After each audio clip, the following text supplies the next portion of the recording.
मी सुनीता अनोखी चवमध्ये तुम्हा सर्वांचं खूप खूप मनापासून स्वागत आहे। आजची आपली रेसिपी पावसाळा स्पेशल आहे, कारण पावसाळाही आहे तर म्हटलं चला आज आपण वेगळी एक भजींची रेसिपी करूया। आजची आपली रेसिपी आहे ती म्हणजे लोणावळा स्पेशल मक्याचे पकोडे। आता मका म्हटले की आपल्याला वेगवेगळ्या रेसिपी सुचतात, पण ही आजची जी बनवलेली आहे तुम्हाला गरमागरम खायला खूप आवडणार आहे आणि खूप छान लागतात। बाकी तर वेगवेगळ्या भजींची रेसिपी केलेल्या आहेत, पावसाळा स्पेशल सुद्धा वेगवेगळ्या रेसिपी केलेल्या आहेत। सर्वांची लिंक तर तुम्हाला व्हिडिओच्या खाली देणार आहे, तर ते व्हिडिओ सुद्धा नक्की पहा। मग वेळ न घालवता लोणावळा स्पेशल मक्याचे पकोडे कसे बनवायचे ते पाहूया। मक्याची भजी बनवण्यासाठी मी एक कणीस घेतलं होतं, तर मी सोलून घेतलेलं आहे, म्हणजे छान सगळे बिया काढून घेतल्या। मग 1 ते 1.5 वाटी ते भरलेले आहेत मके। आता याच्यामध्ये आपल्याला काय करायचं आहे, फक्त चवीनुसार मीठ टाकून घ्यायचं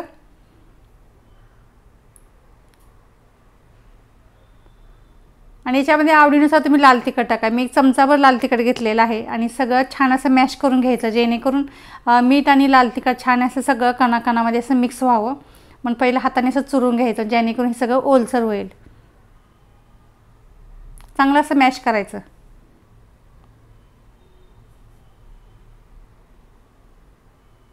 बघा छान असं ओलसर झालेलं आहे। आता याच्यामध्ये आपल्याला चणा डाळीचं पीठ ॲड करायचं आहे। आता थोडं थोडं टाकत जायचं, एकदम सगळं पीठ टाकायचं नाही, कारण खूप पण आपल्याला पीठ टाकायचं नाही। आपली लोणावळा स्पेशल आज आपण हे पकोडे बनवतोय, तर त्याच्यामध्ये आपल्याला हे मक्याचे दाणे सुद्धा दिसले पाहिजे, फक्त पीठ घ्यायचं नाही। आता मिक्स करून घ्यायचं। हवं तर तुम्ही याच्यामध्ये तांदळाचं पीठ पण ॲड करा, म्हणजे कुरकुरीत भजी अजून छान होतात, किंवा कॉर्नफ्लॉवर सुद्धा याच्यामध्ये ॲड करू शकता। मी फक्त बेसन घेतलेलं आहे। तर मिक्स करताना आपल्याला थोडंसं पाण्याचा शिंतोडा द्यायचा, म्हणजे थोडंसं पाणी टाकायचं आणि बघायचं आपलं कसं बॅटर झालेलं आहे। लागलं तर पुन्हा पीठ घ्यायचं।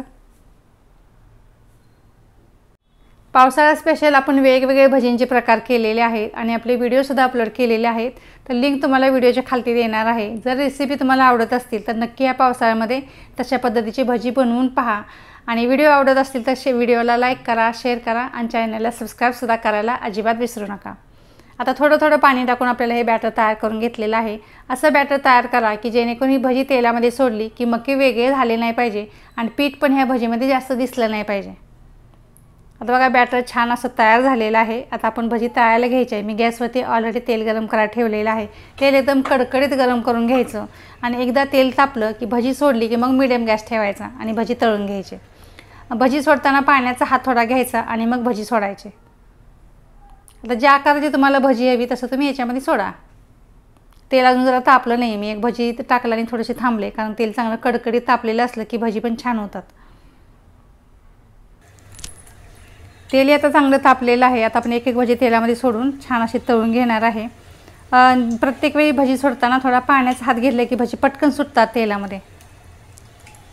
आपलं बॅटरसुद्धा एकदम परफेक्ट झालेलं आहे, मक्के वेगळे झाले नाहीत, व्यवस्थित भजी तेलामध्ये सुटत आहेत। मीडियम गॅस आता का करायचा, कारण हे आतमध्ये मक्के शिजले पण पाहिजे तेलामध्ये, म्हणून मीडियम गॅस करून ही भजी छान अशी कुरकुरीत तळून घ्यायचे।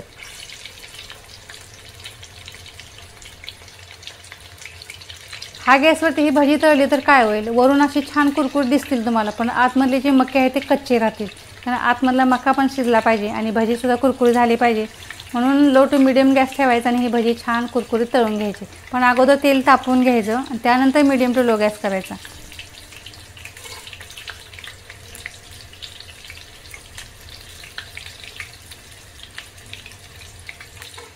मला मके तर प्रचंड आवडतात। पावसाळा असेल तर मी आवर्जून घरी घेऊन येते। त्याच मक्यापासून आपण वेगवेगळ्या रेसिपी केलेल्या आहेत। अगदी भाजलेले मके कसे बनवायचे, कॉर्न मसाला कसा बनवायचा, किंवा याच मक्यापासून आपण भजीसुद्धा बनवलेले आहेत। आजची आपली लोणावळा स्पेशल भजी आहेत, पण या अगोदर आपण वेगळी भजी टाकलेली आहे, तर नक्की ते व्हिडिओसुद्धा बघा, त्याची लिंक मी व्हिडिओच्या खाली देणार आहे। आता भजी छान अशी एक बाजू तळली गेली की मग पलटी करायची, सगळ्या बाजूने आपल्याला एकसारखा कलर येईपर्यंत किंवा कुरकुरीत होईपर्यंत ही भजी आपल्याला तळून घ्यायची। भजींचा कलर आता हळूहळू चेंज व्हायला लागलेला आहे। आता आपण पलटी करून एकसारखे तळून घेऊया।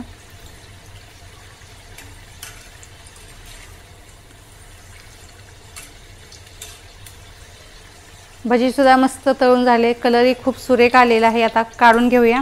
एखादी चाळणीमध्ये काढा किंवा एखाद्या टिश्यू पेपरवरती काढून घ्या, जेणेकरून ह्या भजींचं तेल जास्त राहणार नाही।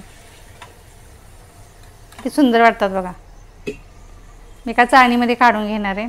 आता आपली एक बॅच तळून झालेली आहे. आता बाकीचे उरलेले सुद्धा आपल्याला अशाच पद्धतीने तळून घ्यायचे आहेत. आता पाण्याचा हात घेऊन एक एक भजी तेलामध्ये सोडून घेऊया. आता तेल एकदम चांगलं तापलेलं असलं की बाकीची मग भजी तळायला फारसा वेळ लागत नाही. फक्त पहिल्या बॅचला थोडासा वेळ लागतो.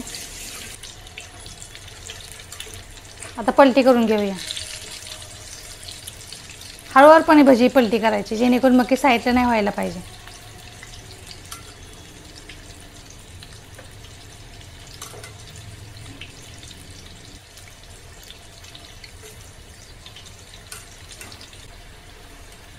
आपली भजीची दुसरी बॅच सुद्धा छान तळून झालेली आहे. आता काढून घेऊया आणि उरलेली सुद्धा अशाच पद्धतीने आपल्याला तळून घ्यायचे आहेत. आपले 1.5 वाटी मक्यांमध्ये आपली एवढी भजी तयार होत आहेत. कलर पण खूप छान आलेला आहे. पण मी पुन्हा एकदा ही भजी तळून घेणार आहे. सगळी भजी तळून झाल्यावर म्हणजे अजून कुरकुरीत भजी खूप छान होतात.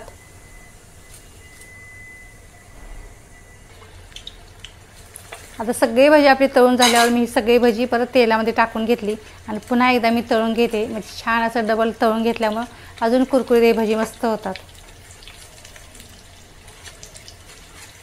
आपले सगळे भजी आता छान तळून झालेले आहेत. कलर सुद्धा एकदम सुरेख आलेला आहे. आता काढून घेऊया. बघा किती सुंदर वाटत आहेत. असे मक्के पण दिसत आहेत ना भजींवरून. अशा पद्धतीने भजी तयार व्हायला पाहिजे. मी चाळणीमध्ये काढून घेते.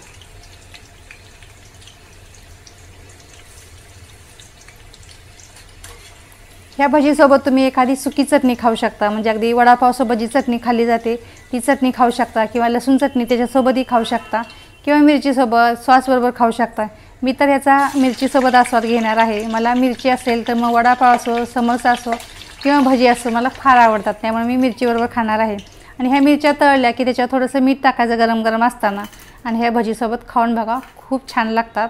आणि मिरची कधी पण घेताना खूप तिखटवाली मिरची घ्यायची नाही. ज्या पिवळ्यावाल्या मिरच्या असतात त्या घ्यायच्या, म्हणजे फार तिखट लागत नाही, म्हणजे तुम्हाला त्याचा त्रास होणार नाही. तर मी ही जी भजी आपण बनवलेली आहे तर मिरचीसोबत खाणारच आहे. पण ही किती कुरकुरीत झाली मी तुम्हाला दाखवते.